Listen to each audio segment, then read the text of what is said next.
अस्सलाम वालेकुम, welcome back to my new vlog. उम्मीद करती हूँ आप लोग सब लोग खैरियत से होंगे और अल्लाह का शुक्र है जी, मैं भी खैरियत से हूँ। तो जी माशाल्लाह से रमज़ान बिल्कुल अपने आखिरी मराहिल पे दाखिल हो चुका हुआ है। ईद आने वाली है, ईद की तैयारियां स्टार्ट हो चुकी हुई हैं। आई थिंक सभी के घरों में स्टार्ट हो गई।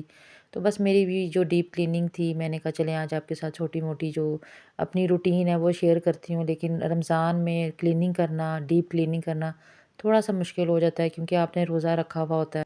रमज़ान की प्रिपरेशन के लिए तो आपको पता है रमज़ान से पहले हम लोग तैयारी करते हैं और उसमें कोई इतना मुश्किल नहीं होता है। लेकिन क्योंकि डेली बेसिस पे तो मैं काम कर रही थी, लेकिन डीप क्लीनिंग आपको पता है जब भी कोई त्यौहार आए तो करना पड़ता है।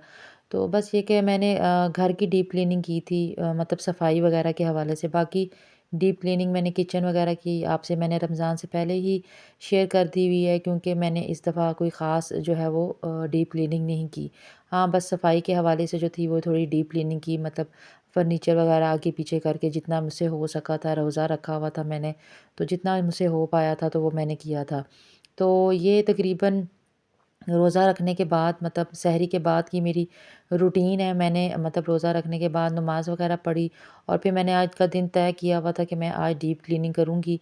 क्योंकि उसके बाद फिर मेरे पास इतना टाइम होता है कि मैं थोड़ा बहुत रेस्ट करके तो अपनी जो थकावट है वो उतार सकूँ। तो सबसे पहले मैंने अपने रूम की क्लीनिंग की थी, क्योंकि हस्बैंड ने और मेरे बेटे ने सोना था।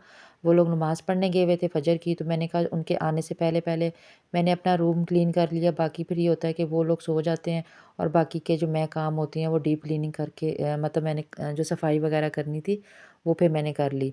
तो ये कार पोर्च वगैरह मैंने सुबह धोया था, क्योंकि आज मतलब कल की बात है, सुबह बारिश हो गई थी।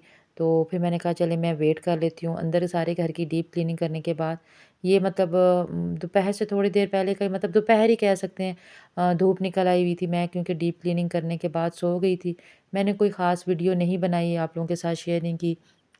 बस वही मैंने आपको बताया ना, जो थोड़ा बहुत फर्नीचर आगे पीछे करके मैंने जो डीप क्लीनिंग करनी थी और डस्टिंग वगैरह करनी थी डीपली, वो मैंने की। वीडियो बनाना थोड़ा-सा मुश्किल होता है, क्योंकि एक तो आपको पता है सुबह के टाइम पे नींद भी इतनी आ रही हुई होती है और रोज़ा रखा हुआ था। फिर मैंने जितना जैसे मुझसे छोटे-मोटे क्लिप बने, वो मैंने जो थे वो बना लिए। तो फिर मैं ये जब से मैं सो के उठी थी, महत का वेट कर रही थी, तो मैंने कहा चलें इससे पहले कार पोर्च की सफाई कर लेते हैं। अच्छा, रमज़ान में हमारे साथ बहुत मिसहैप हुआ, 2-3 दफ़ा हम लोगों का बोर ख़राब हो गया। हम लोगों ने मतलब आदमी को भी बुलवाया था, उसने खोल के सारा सेट किया, लेकिन ये कि बोर का पानी हम लोगों का बिल्कुल ही मतलब कम हो गया। मतलब 3-4 मिनट, मतलब ये आपने देखा ही होगा, बस थोड़ा-सा पानी आता है और उसके बाद जो है वो ख़त्म हो जाता है। तो बस जी फिर अब टैंकरों पे गुज़ारा करेंगे हम लोग। तो जी उसके बाद फिर मैंने फिर और कोई वीडियो नहीं बनाई। ये अफ़्तारी से थोड़ी देर पहले का टाइम था, मैं किचन में आ गई थी। जो चीज़ें मतलब रीफ़िल होने वाली हैं, क्योंकि आपको पता है मंथली ग्रॉसरी आनी है। हस्बैंड मुझे कह रहे थे कि ईद के बाद करेंगे, क्योंकि अभी तो माशाल्लाह से इतना मतलब सामान ग्रॉसरी वग़ैरह पड़ी हुई है कि ईद तक का टाइम गुज़र जाए। तो मैंने कहा चलें ठीक है, जैसे आपको मुनासिब लगता है। बस मैं यहाँ पे देख रही थी कि मुझे अगर जो ख़ास चीज़ की ज़रूरत है, जैसे आटा, चावल, चीनी वग़ैरह जो ज़रूरत की चीज़ें होती हैं, वो मैं देख रही थी, क्योंकि वही ज़्यादा यूज़ होती हैं रमज़ान में। बाकी तो आपको पता है फिर इतनी ज़्यादा दालें वग़ैरह, मतलब खाना तो इतना बनता नहीं रहा, थोड़ा-थोड़ा सा ही बनता रहा। तो वो फिर मेरे माशाल्लाह से अभी काफ़ी ग्रॉसरी पड़ी हुई थी, उसकी मुझे ज़रूरत नहीं थी। तो बस हस्बैंड को मैंने बता दिया था कि आप ये चीज़ें ला दें मुझे, ताकि ईज़िली जो है वो हमारा पूरा रमज़ान गुज़र जाए। बस यहाँ पे फिर मैं आ गई थी, कुछ चीज़ें रीफ़िल करने वाली थी, जैसे चीनी और ये पत्ती के मैंने बाउल्स, जो बॉक्सेस होते हैं ना, मैंने इनको वॉश करके सुबह सहरी में रख दिया था और अच्छे से, ताकि ये ड्राई हो गए हैं। तो फिर इनको मैंने अच्छे से पोंछ के, तो मैंने जो है इसमें चीनी और पत्ती रीफ़िल कर दी। अच्छा जी, इस्लामाबाद का मौसम आजकल बहुत अजीब-सा हो रहा है। मतलब ये होता है कि सुबह के टाइम पे अगर बारिश होती है, तो दोपहर में धूप निकल आती है और शाम में फिर बारिश होने लग जाती है।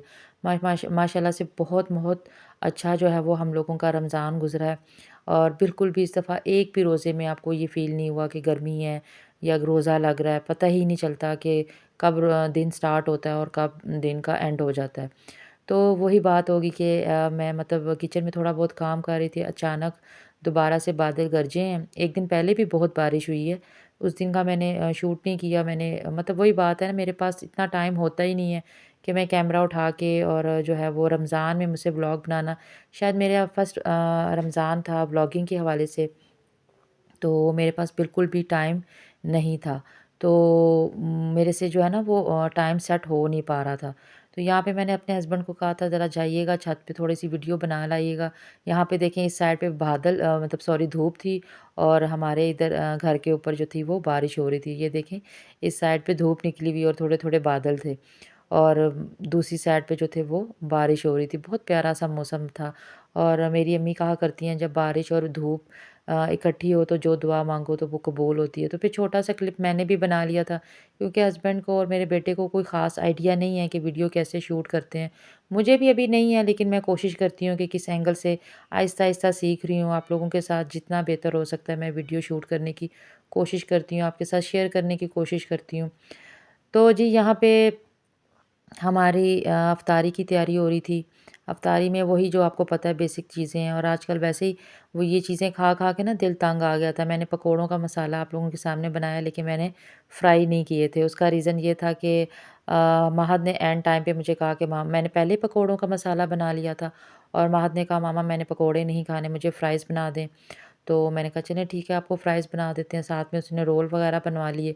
तो जब मैं पकोड़े बनाने लगी तो मेरे हस्बैंड किचन में आ गए, वो मुझे कहते हैं जब आपने इतना कुछ बना लिया हम 3 तो लोग हैं तो इतना कहाँ खाया जाएगा। तो बस आप बस इतना ही बनाएँ क्योंकि फिर बाद में थोड़ा बहुत जो है वो हम लोग खाना वगैरह खा लेंगे। खाने में मैंने आज बनाया था गोभी गोश्त। तो मैंने कोई ख़ास आपके साथ रेसिपी तो नहीं शेयर की, बस अपनी रूटीन ज़रूर शेयर की है। तो यहाँ पे मैं फ्राइज़ जो है ना वो मैं ऐसे बनाती हूँ, उनको अच्छे से पानी में सोक करके रख देती हूँ कोई आधे घंटे के लिए नमक डाल के पानी में ना, तो वो बड़े मज़े से वो मतलब ढीले-ढीले नहीं बनते और बिल्कुल क्रिस्पी से बनते हैं। और उसके बाद अच्छे से उसका पानी ड्राई करके ना उससे कपड़े से पोंछ के या टिश्यू पेपर से पोंछ के उसमें नमक और थोड़ा-सा कॉर्नफ्लोर मिक्स करके तो मैं जो है वो गरम-गरम ऑयल में जो है वो डाल देती हूँ। इससे बड़े मज़े के बिल्कुल ऐसे लगते हैं कि जैसे आपने बाज़ार से मिलते हैं ना। और इसकी जो सॉसेस बाज़ार में डाल के आपको अक्सर जो बाहर आपको फूड स्ट्रीट में मिल रहे होते हैं, वैसे मैं बिल्कुल वैसी ही जो है वो बनाती हूँ। तो बस यहाँ पे ये चीज़ें चल रही थी। उम्मीद करती हूँ आप सब लोगों का भी रमज़ान बहुत अच्छा गुज़रा होगा। ताक रातें गुज़री हैं, 2 ताक राज़ें रातें गुज़र चुकी हैं। बस मेरी कोशिश यही होती है कि जितनी ज़्यादा से ज़्यादा इबादत कर ली जाए क्योंकि अब तो ये मेहमान हैं, बिल्कुल चंद दिन का मेहमान रह गया है ये रमज़ान, तो बस ख़त्म हो जाएगा फिर। बहुत दुःख होता है, मैं तो बहुत उदास होती हूँ, आने की इतनी खुशी और जाने पे इतना दिल दुखी हो जाता है। कि बस मेरा व्लॉग बनाने को भी आजकल इसी वजह से दिल नहीं कर रहा। लेकिन ईद के आने की अपनी खुशी है और उसकी खुशी का वजह यही है कि फाइनली हम लोगों का डिसाइड हो चुका हुआ है कि हम लोग ईद कहाँ करेंगे। इस दफ़ा हम लोग अपने घर पे ईद नहीं कर रहे, हम लोग आउट ऑफ सिटी जा रहे हैं। वैसे तो हर साल हम लोग घर पे ही ईद करते हैं जब से मेरे अब्बू की डेथ हुई है। वरना पहले हम लोग ये होते जब मेरे अब्बू की मतलब अब्बू ज़िंदा थे, मेरी मतलब हम लोगों की बहन-भाइयों की शादी नहीं हुई हुई थी तो हम लोग पंजाब जाया करते थे और हमारा अपना घर था वहाँ पे, हम लोग वहीं पे जाके ईद किया करते थे, छोटी और बड़ी दोनों। लेकिन फिर अब्बू की डेथ हो गई, हम बहन-भाइयों की शादी हो गई, तो बस फिर अपनी लाइफ़ में बिज़ी हो गए, किसी को टाइम मिला, किसी को टाइम नहीं मिला कहीं पे भी आने-जाने का।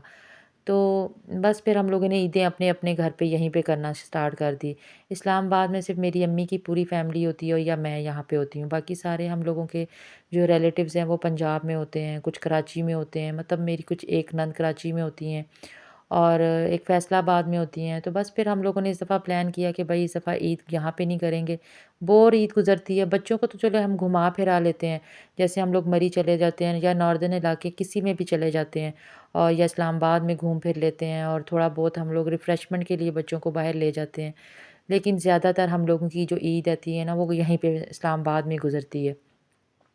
तो बस ये काफ़ी दिन से कुछ प्लान नहीं हो पा रहा था। फिर ये कि अम्मी की मेरी तबीयत ठीक नहीं थी, लेकिन ये है कि अम्मी ने फाइनली जो था अम्मी माशाल्लाह से मेरी इत्तेकाफ़ में बैठी हुई हैं, तो उन्होंने जो है वो इत्तेकाफ़ में बैठने से पहले ही हम लोगों को कह दिया हुआ था कि आप लोग तैयारी करें, हम इंशाल्लाह इस दफ़ा ईद करने जो है वो आउट ऑफ सिटी जाएँगे। वो कहाँ जाएँगे अब इंशाल्लाह मैं आपसे ईद से 1 दिन पहले शेयर करूँगी। तो बस इस दफ़ा माशाल्लाह से मुझे लगता है बहुत अच्छी ईद होगी। बस उसकी वजह से भी हम लोग बस मैं तैयारी में बिज़ी होती हूँ, बाकी घर के काम आजकल उसमें बिज़ी होती हूँ महत का स्कूल स्टार्ट हो गया हुआ है। स्कूल से जब वो आता है, उसको पढ़ाना होता है, फिर इफ्तारी का टाइम हो जाता है, फिर नमाज़ पढ़नी होती है। बस इसी तरह मैंने बताया ना, बहुत बहुत कम जो है वो टाइम मिलता है। तो बस ये इफ्तारी वगैरह करने के बाद फिर हम लोग बाहर चले गए थे शॉपिंग करने के लिए। शॉपिंग की मैंने कोई ख़ास वीडियो नहीं, ख़ास क्या, मैंने वीडियो बनाई ही नहीं। तो मेरा बस वही बात है ना, मेरा रमज़ान जब भी जाता है ना, मेरा दिल बहुत उदास हो जाता है। तो मेरा बिल्कुल भी दिल नहीं करता कि मैं कोई वीडियो या इस तरह से काम करूँ। तो मैंने बस ये छोटा सा क्लिप बनाया था कि मैं आप लोगों के साथ शेयर करूं कि मैं आजकल कहाँ पे हूँ, कहाँ बिज़ी हूँ, क्यों मेरी रेगुलर वीडियोस नहीं आ रही हैं। उसका कोई रीज़न है, वो यही रीज़न है कि बस कुछ दिन रह गए हैं रमज़ान के, तो मेरी कोशिश है कि मैं अपना टाइम ज़्यादा से ज़्यादा इबादत में और जितना इस रमज़ान के महीने में अल्लाह को राज़ी कर सकते हैं, तो उनको राज़ी किया जाए। तो बस ये हम लोग यहाँ पे गए थे पिंडी, पिंडी में थोड़ी बहुत हम लोगों ने शॉपिंग करनी थी, क्योंकि अगर इस्लामाबाद में ही हम लोग ईद करते हैं ना, तो फिर कोई ख़ास मैं अपनी या किसी ख़ास तैयारी नहीं करती। लेकिन क्योंकि अब बाहर जाना है, 3-4 दिन के लिए हम लोग जाएँगे, तो बस इसकी तैयारी चल रही है। थैंक यू फॉर वॉचिंग, अपना ख़्याल रखिएगा। अल्लाह हाफ़िज़।